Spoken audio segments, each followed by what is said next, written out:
Bismillahirrahmanirrahim. Assalamualaikum warahmatullahi wabarakatuh. Salam sejahtera dan bahagia buat kita semuanya.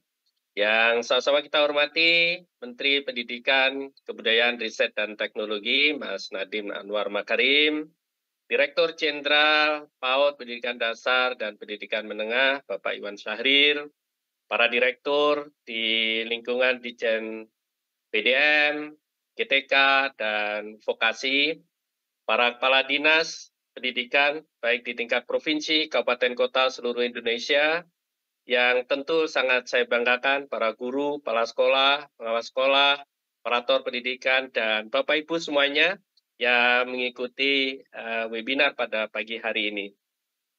Alhamdulillah, di tahun 2024, transformasi pendidikan terus kita gaungkan, terus kita lakukan, sehingga hari ini menjadi momen yang sangat istimewa dan luar biasa bagi kita semuanya, para pelayan pendidikan, karena Kementerian Pendidikan, Kebudayaan, Riset, dan Teknologi menambah bukti keberpihakannya kepada satuan pendidikan, yaitu melalui penyaluran dana BSP 2024 dengan penyaluran tercepat, manfaatkan dengan tepat.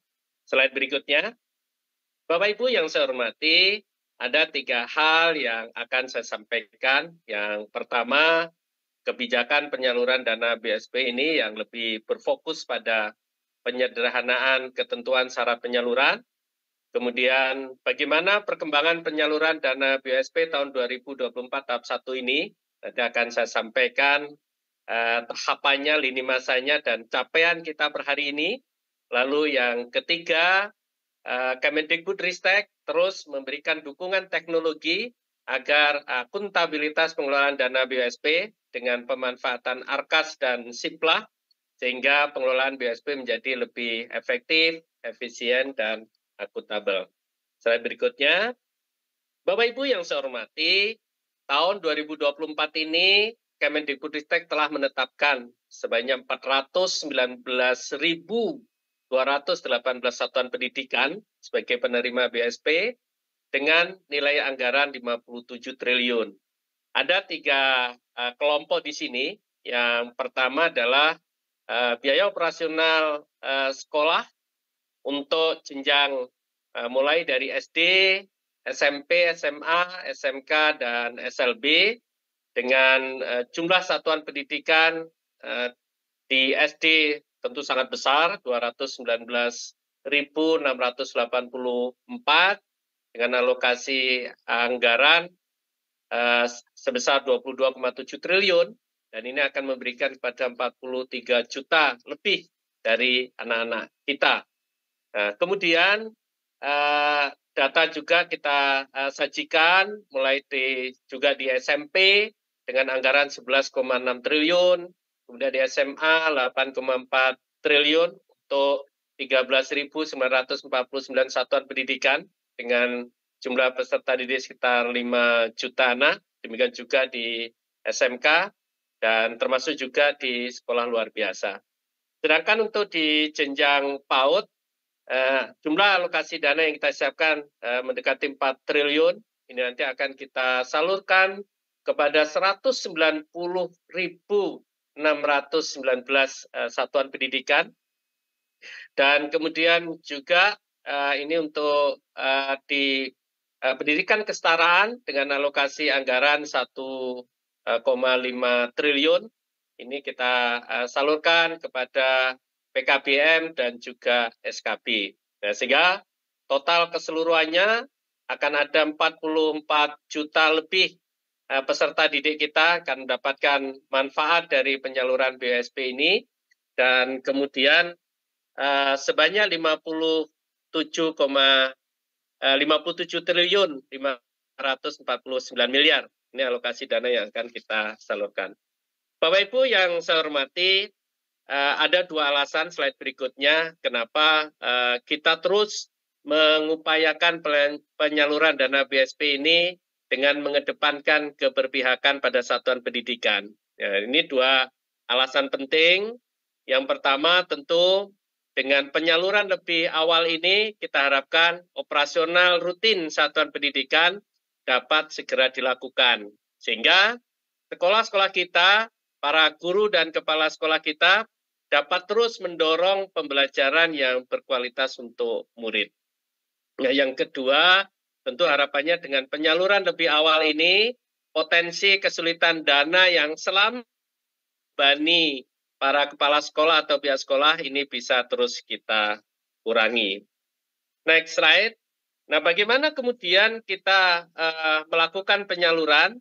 Ini sudah kita mulai pada minggu kedua Januari, dan kita harapkan paling cepat penyaluran tahap 1 ini terjadi, dan ini sudah ada ratusan ribu satuan pendidikan nanti yang sudah tersalur. Dan untuk periode tahap 1 ini paling lambat bulan Juni 2024. Nah, berikutnya nanti di bulan Juli kita akan memulai penyaluran untuk BSP tahap yang kedua, dan paling akhir Oktober itu sudah bisa kita tuntaskan untuk penyaluran BSP tahap yang kedua ini. Nah, lalu apa saja yang membedakan antara penyaluran dana BSP tahun 2023 dengan tahun 2024? Bapak Ibu yang saya hormati, coba kita perhatikan di kolom biru muda itu, bahwa pada tahun 2023, ketika kita penyaluran tahap 1, maka yang kita jadikan persyaratan untuk bisa tersalurnya BSP itu adalah laporan keseluruhan, yang di dalamnya berisi laporan BSP tahun 2022 reguler dan juga termasuk yang kinerja, lalu berapa sisa dana yang tidak digunakan, dan juga harus dilengkapi dengan laporan penyelesaian PBJ-nya, pengadaan barang dan jasanya. Nah, itu yang menjadi persyaratan, sehingga kemudian di periode yang kedua, yang kita minta hanya laporan realisasi minimal 50% dari penyaluran tahap 1. Artinya, tahun lalu kita menuntut kerja keras yang sangat luar biasa dari para kepala sekolah dalam melaporkan penggunaan dana BOSP-nya. Nah, di tahun 2024, karena kita ingin agar satuan pendidikan kita bisa segera mendapatkan dana BOSP-nya, maka ini dilakukan penyederhanaan, di mana pada tahun 2024 ini kita hanya meminta laporan tahun anggaran sebelumnya. Ya, tidak sedetil dengan apa yang pernah kita minta di BSP tahun sebelumnya. Nah, lalu kapan laporan BSP lengkap itu kita mintakan? Yaitu pada saat nanti penyaluran di tahap yang kedua. Sehingga pada periode tahap yang kedua ini terjadi penambahan kelengkapan laporan yang kita minta. Dari sebelumnya hanya laporan realisasi minimal 50%, tapi kita minta nanti di bulan Juni atau sebelum penyaluran tahap yang kedua, itu laporan BSP tahun 2023 baik yang reguler maupun kinerja itu sudah disampaikan, lalu ada laporan sisa dana, dan kemudian laporan penyelesaian PBJ. Jadi kesimpulannya Bapak Ibu, kita tidak meniadakan permintaan laporan-laporan itu, karena memang itu tanggung jawab yang harus kita tunaikan, tetapi pergeseran waktunya.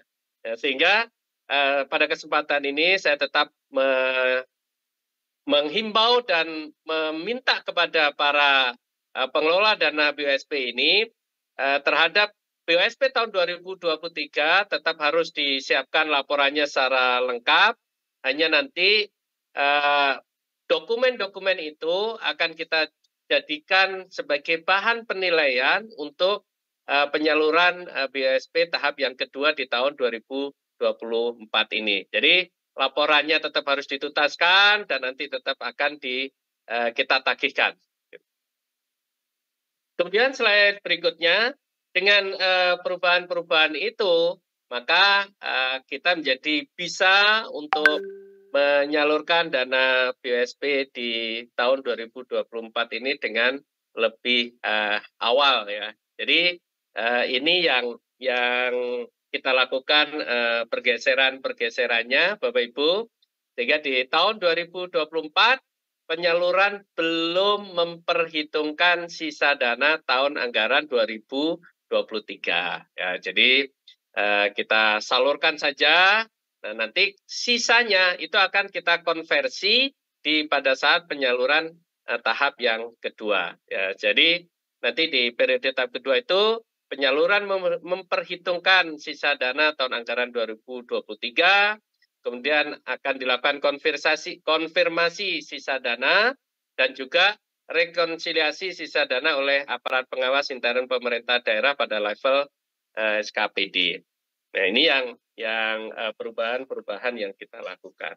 Nah, Bapak Ibu yang saya hormati, informasi-informasi terkait dengan BUSP ini, selain kita berikan secara langsung melalui webinar-webinar ini, Bapak Ibu di slide berikutnya juga bisa mengakses melalui Instagram Ditjen PDM. Sehingga Bapak Ibu di kesempatan yang baik ini, saya juga menyampaikan kepada Bapak Ibu untuk bisa memfollow Instagram Ditjen PDM, sebagaimana yang ditayangkan di paparan ini. Jadi silakan Bapak Ibu untuk follow Instagram kami sehingga informasi-informasi terkait tidak hanya terkait dengan BUSP, terkait dengan pertanyaan-pertanyaan tentang transformasi digital yang kami lakukan, Arkas 4.0, Siplah, penerimaan peserta didik baru, bahkan semua kebijakan-kebijakan prioritas termasuk perencanaan berbasis data, itu Bapak Ibu bisa dapatkan informasinya dengan memfollow Instagram Ditjen PDM yang kami siapkan. Nah, sebagai contoh bagaimana perkembangan angka yang sudah kita salurkan di dalam penyaluran BUSP tahun 2024 ini, slide berikutnya, Bapak Ibu, ini adalah menjadi momen yang sangat luar biasa bagi kita semuanya, ya, khususnya Bapak Ibu yang terlibat langsung pada pengelolaan dana BUSP, karena inilah menjadi sejarah di mana kita menyalurkan BUSP terbaik dan tercepat, ya, langsung ke rekening satuan pendidikan. Dengan persentase berapa Bapak Ibu? 96% atau 402.831 satuan pendidikan telah direkomendasi untuk bisa tersalurkan. Nah, angka ini tentu menjadi angka pergerakan yang sangat luar biasa karena kalau kita lihat progres penyaluran dana BOS kita di tahun 2023, Januari itu baru 20%, Februari 41%, bahkan di 90-an% itu baru tercapai di bulan Maret. Tapi sekarang di Januari kita sudah akan sentuh 96%. Sedangkan untuk bantuan operasional pendidikan, ini Januari 65%, 90% itu baru terjadi di akhir Maret atau di awal April, tapi sama kita di Januari ini kita akan realisasikan 96%. Apakah ini akan terrealisir? Kami sangat berkeyakinan karena sekarang ini sudah posisi penyaluran itu ada di KPPN, sehingga ini tinggal dari kecepatan kerja para penyalur di KPPN untuk ke rekening satuan pendidikan Bapak Ibu sekalian. Ini dari sampai dengan 17 Januari, ini sudah 159.396 satuan pendidikan. Ini 40% tersalur. Ini 18 Januari itu sudah 85%, dan 19 Januari ini 95% BUSP tersalur ke rekening satuan pendidikan. Ini informasi diambil dari DJPB Kementerian Keuangan. Nah, angka-angka ini akan terus berkembang dan Bapak Ibu sekali lagi bisa mendapatkan informasi melalui selain melalui YouTube dan juga bisa diakses melalui Instagram Ditjen PDM. Kemudian slide berikutnya, selain terkait dengan hanya penyaluran BUSP, ini juga berbagai macam platform teknologi ini juga sudah hadir untuk mendukung pengelolaan dana BOSP dan juga perencanaan hingga pelaporan. Nah, perlu saya sampaikan pada Bapak Ibu sekalian, per 16 Januari ini sudah 331.048 satuan pendidikan, ini atau sekitar 78,96%, bahwa satuan pendidikan sudah membuat perencanaan tahun 2024, dan 56,26% atau 235 ribunya itu telah disahkan oleh dinas. Nah, ini artinya bahwa masih ada sekitar 21% satuan pendidikan kita yang belum buat perencanaan, sehingga di kesempatan hari ini saya menghimbau kepada para kepala satuan pendidikan untuk segera membuat perencanaan, dan kita akan biasakan bahwa perencanaan semacam ini bisa kita lakukan T-1 ya. Di bulan November, Desember kemarin kami sudah mengadakan webinar dengan Bapak Ibu sekalian untuk khusus tema tentang perencanaan BOSP T-1. Nah, sedangkan untuk platform yang lain, raport pendidikan, ini sudah login untuk ke raport pendidikan itu 73,93%, kemudian sudah mengunduh raport pendidikan 88,81%, sama. Raport pendidikan itu menjadi sumber informasi untuk melakukan perencanaan berbasis data, ini pada satuan pendidikan maupun di Pemda. Nah, ini saya dorong juga semua atau seluruh satuan pendidikan harus memanfaatkan raport pendidikan untuk membuat rencana pengembangan sekolah. Ya. Kemudian yang juga menjadi penting untuk dipahami dan dilakukan oleh Bapak Ibu sekalian, ini terkait dengan pemanfaatan ARKAS, ini sudah menggunakan 9%, yang 9,32%, ini sisanya ini harus menggunakan ARKAS, dan saya targetkan di tahun 2024 ini 100% satuan pendidikan kita sudah menggunakan ARKAS 4.0. Kemudian untuk SIPLA ini mempermudah Bapak Ibu sekalian dalam membelanjakan atau menggunakan dana BOSP, karena SIPLA ini sudah terintegrasi dengan pelaporan dan juga dengan pajak perpajakan yang terkait dengan pembelanjaan dana BOSP. Ini juga baru 62,45%. Target kami seluruh satuan pendidikan yang menggunakan dana BOSP ini untuk pembelajarannya bisa manfaatkan SIPLA. Bapak Ibu yang saya hormati, saya ingin menitipkan 3 hal penting dalam menyusun perencanaan yang berbasis data agar kita bisa menghasilkan perencanaan dan penganggaran yang tepat dan efisien. Yang pertama, seperti tadi saya sampaikan, Bapak Ibu, cobalah mempelajari raport pendidikan yang sudah dianalisis berdasarkan hasil asesmen nasional di satuan pendidikan Bapak Ibu sekalian, dan mulailah di sana untuk bisa mengidentifikasi permasalahan-permasalahan yang muncul dengan indikator yang ditampilkan dalam profil pendidikan. Nah, dari identifikasi permasalahan itu diskusikan bersama para guru, dengan pengawas, dengan orang tua untuk melakukan refleksi terhadap capaian pemerataan dan proses pembelajaran yang terjadi di satuan pendidikan agar Bapak Ibu bisa menemukan akar masalahnya. Nah, dari akar masalah itulah maka Bapak dan Ibu merumuskan bagaimana rencana tindak lanjutnya, apa solusi yang harus dilakukan, dan disitulah Bapak Ibu bisa menggunakan dana bantuan operasional satuan pendidikan ini untuk mencari, menjalankan tindak lanjut dari solusi terhadap akar masalah yang sudah Bapak Ibu rumuskan. Dan tentu mudah-mudahan nanti dengan analisis yang baik, dukungan pemerintah daerah dengan APBD-nya itu juga bisa diberikan.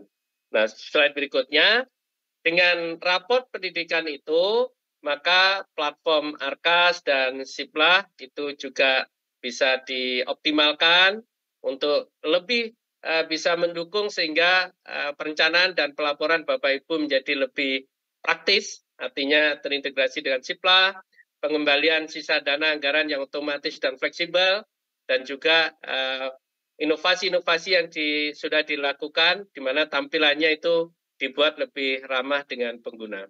Tidak hanya praktis, tapi juga nyaman, karena alur pengisiannya menjadi lebih jelas, akses fitur pergeseran juga lebih mudah, perhitungan pajak otomatis yang menyesuaikan dengan jenis pembelanjaan secara detail. Nah, yang tidak kalah pentingnya, dan ini menjadi penting, menjadi prioritas, itu adalah keamanan.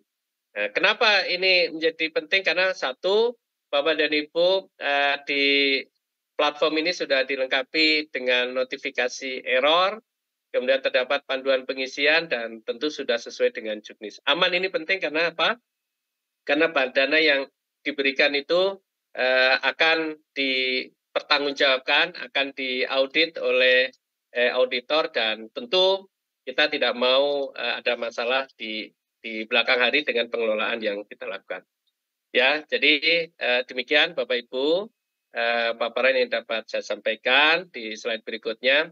Mari manfaatkan dana BSP 2024 yang cepat dan terpercaya dengan tepat, akuntabel, dan transparan melalui pemanfaatan platform Arkas dan Siplah untuk mewujudkan pembelajaran berkualitas bagi murid. Mudah-mudahan transformasi yang terus dilakukan oleh Kemendikbudristek ini memberikan dampak yang luar biasa bagi upaya kita untuk mewujudkan lulusan peserta didik kita yang berkarakter profil pelajar Pancasila. Demikian yang dapat kami sampaikan. Mbak Laras, terima kasih. Salam sehat dan bahagia buat Bapak Ibu semuanya, buat kita semuanya. Majulah pendidikan Indonesia, gerak cepat pendidikan hebat, lanjutkan Merdeka Belajar. Assalamualaikum.